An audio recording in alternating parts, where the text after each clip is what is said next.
For over a decade, Paris Saint-Germain were Europe's most expensive disappointment. They spent hundreds of millions on Neymar, on Messi, on the most expensive player in football history, Kylian Mbappé. Champions League after Champions League, they fell short. Quarterfinals, semifinals, one final in 2020 that they lost to Bayern Munich. The project was built on Galacticos, on superstars, on the idea that if you buy enough individual genius, the trophy will eventually come. It didn't work. Then, Mbappé left. The superstar era ended, and PSG became something nobody expected. Better. In 2025, Paris Saint-Germain won the UEFA Champions League for the first time in their history, beating Inter Milan 5-0 in the final. 5 goals in a final, the most one-sided Champions League final ever played. And now, in the 2025-26 season, they have already won a historic sextuple, 6 trophies in one calendar year, and they are back in the Champions League final again, ready to do it all over. This is not the old PSG. This is something more dangerous. And this is how it happened. The end of the Galactico era. To understand what PSG have become, you have to understand what they were and why it was not working. Since Qatar Sports Investments took over the club in 2011, PSG flooded the transfer market with the biggest names in world football: Zlatan Ibrahimovic, David Beckham, Edinson Cavani, Angel Di Maria. Then came the truly extraordinary spending. Neymar for 222 million euros, the most expensive transfer in football history. Mbappé for a fee that eventually topped 180 million. Lionel Messi on a free transfer but earning wages the size of a nation's budget. What they had was a collection of extraordinary individuals, not a team. Dressing room tensions, players with their own agendas, a manager constantly forced to manage egos rather than coach football. And underneath all of that, the Champions League trophy remained out of reach every single year. When Mbappé finally left for Real Madrid on a free transfer in the summer of 2024, the football world assumed PSG were finished as a serious European force.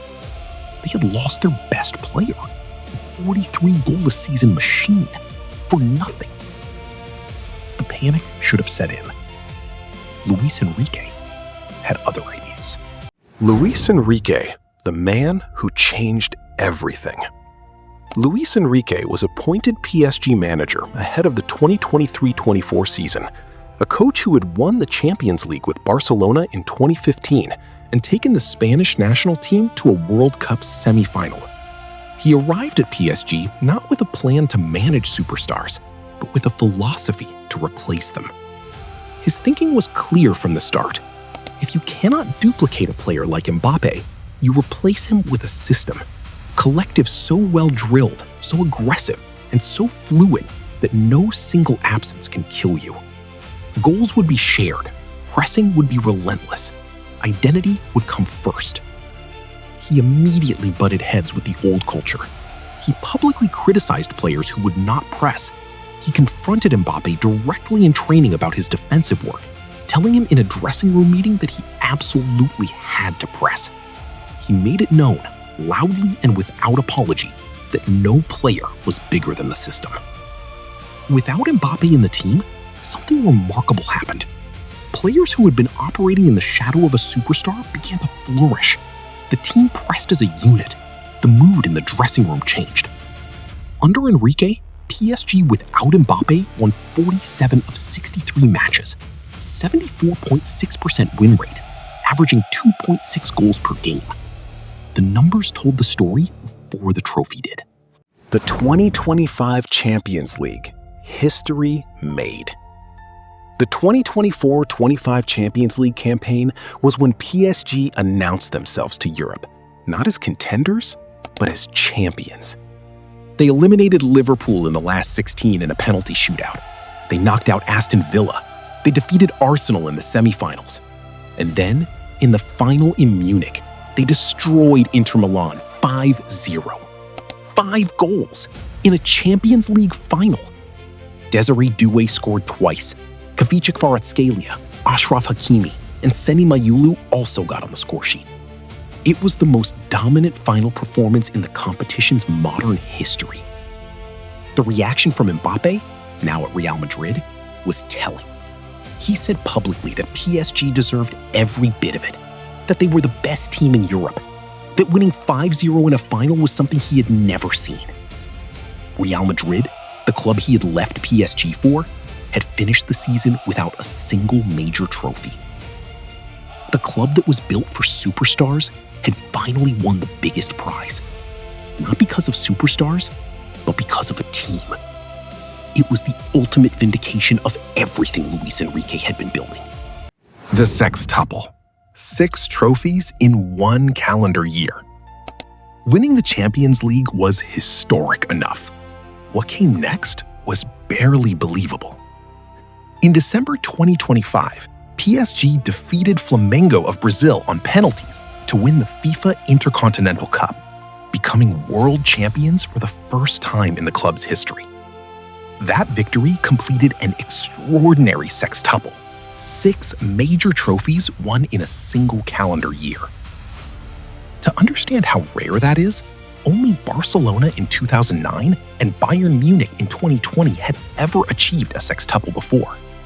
PSG joined that list, becoming the first French club to ever accomplish the feat, and the first French club to be crowned world champions. The Trophée de Champion, the Ligue 1 title, the Coupe de France, the Champions League, the UEFA Super Cup, the Intercontinental Cup. 6 trophies, 1 year, 1 team, 1 vision. The new players, a squad built to frighten. Now, let us talk about the players, because this squad is genuinely terrifying to face. Kavica Kvaratskhelia. Signed from Napoli, he took the number 7 shirt vacated by Mbappé and has made it his own. In PSG's 2025-26 Champions League campaign, he has set a new club record with 10 goals and 5 assists, surpassing even what Dembélé did in the title-winning season. He is creative, direct, fearless, and impossible to predict. Ousmane Dembélé, the player who was once considered inconsistent and injury-prone, has been transformed by Luis Enrique into one of the most dangerous attackers in Europe. Moved into a more central role, he became a scoring machine and was named in the Ligue 1 Team of the Season for the 2025-26 campaign. Desiree Doué, only 20 years old, a French talent of extraordinary ability, already scoring in Champions League knockout rounds and dreaming out loud about winning the biggest prizes in the game. João Neves, one of the most complete young midfielders in Europe, providing the engine alongside Vitinha and Fabian Ruiz in a midfield trio that combines pressing intensity with technical quality in a way very few teams in world football can match. And behind them all, Achraf Hakimi, arguably the best attacking right-back on the planet. Marquinhos marshalling the defense, and Nuno Mendes flying down the left. 5 of these players were named in the Ligue 1 Team of the Season. 5 from 1 club. Back in the final, 2025-26 Champions League. Defending a Champions League title is one of the hardest things in football. The pressure doubles. Every opponent wants to beat you. The target on your back is enormous. PSG have handled it with authority. In the 2025-26 Champions League, they beat Chelsea across 2 legs in the round of 16, including a dominant away performance at Stamford Bridge. They defeated Liverpool in the quarterfinals, with Doué and Kvaratskhelia delivering what can only be described as an attacking masterclass. And in the semifinals, they overcame a Bayern Munich side in a 5-4 thriller at the Parc des Princes, the highest-scoring Champions League semifinal leg ever played, before holding on in Munich to book their place in back-to-back finals. On May 30th, 2026, PSG face Arsenal in the Champions League final. The holders, the world champions, against an Arsenal side that has been building their own extraordinary story under Mikel Arteta. It is the most anticipated final in years. And PSG go into it as the most complete team in Europe. Why this PSG is more dangerous than ever. Here is what makes this PSG different from every version that came before them. The old PSG were dangerous because of who they had. One player, Mbappé, Neymar, whoever, who could win a game on his own. One moment of individual brilliance. That made them exciting, but it also made them vulnerable. Stop the superstar, stop PSG. This PSG is dangerous because of what they are. Team, a system, a collective. Goals come from everywhere. Kvaratskhelia, Dembele, Doué, Barcola, Hakimi, Mayalu. If one player is having a quiet game, another one punishes you. If one player is injured, and PSG have had plenty of injuries this season, someone else steps in and performs. Luis Enrique said it himself. The attackers defend and the defenders attack. Everyone presses, everyone runs, everyone believes in the same idea. That unity, the sense that this group actually enjoys playing together, is what no transfer fee can buy and what no superstar can fake. For over a decade, PSG chased the Champions League with a checkbook. They finally won it when they stopped doing that. The new Paris Saint-Germain is more dangerous than ever, not because of one player, because of all of them. Hit like, subscribe, and tell me in the comments, can PSG win back-to-back Champions Leagues? And who do you think wins the final against Arsenal? Let us talk. See you in the next one.